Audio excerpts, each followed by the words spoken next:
ఇక next David వార్నర్‌ది మొత్తం టోటల్‌గా అంటే అన్ని రకాలుగా అంటే ఈ సినిమాకి ఎలా ఉందంటే అంటే అందరూ వచ్చి బావుంది, బావుందంటే ఒక రకంగా ఉంటది. బాలేదు బాగోదంటూ అంటే ఒక డిస్కషన్ పాయింట్స్ అయిపోతాయి ప్రతిది కూడా. ఇప్పుడు సేమ్ 'కేతిక శర్మ'ది ఇదే. ఇప్పుడు మీరన్నట్టు hundreds of millions of song రేపొద్దున్న ఆ సాంగ్ ఎలా ఉంటదని ఎళ్ళే ఆడియన్స్ కూడా ఉంటారు యాక్చువల్‌గా.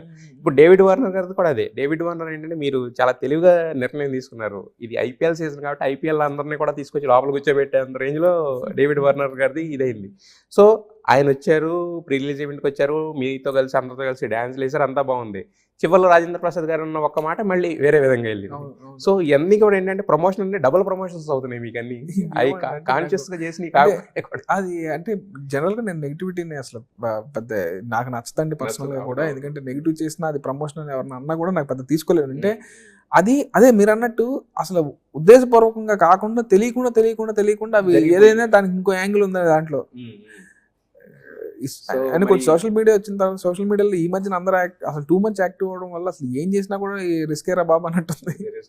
సో మరి అంటే డేవిడ్ వార్నర్ గారిని క్యాస్ట్ చేయాలనే ఉద్దేశం అంటే మీకు లేదు, జస్ట్ జనరల్‌గా అన్న కూడా ప్రొడ్యూసర్స్ ఒప్పుకున్నప్పుడు అంటే ఇప్పుడు ఆయనకి చాలా ఆఫర్స్ కూడా వచ్చినాయంట కదా! సో ఆ సినిమాలన్నీ లేనిది మీరు ఏం చూపించారు సార్ ఆయనకి? మీరు వచ్చి సినిమా చేయడానికి ఆయనకు ఒక మంచి అసలు ఆయన క్యారెక్టర్ ఏంటి, ఆయన లుక్స్ ఏంటి అని ప్రాపర్‌గా ప్రజెంటేషన్ తీసుకుని వెళ్ళానండి. వెళ్ళి చూపించాను. చూపించి ఆయనకి ఐడియా చెప్పాను.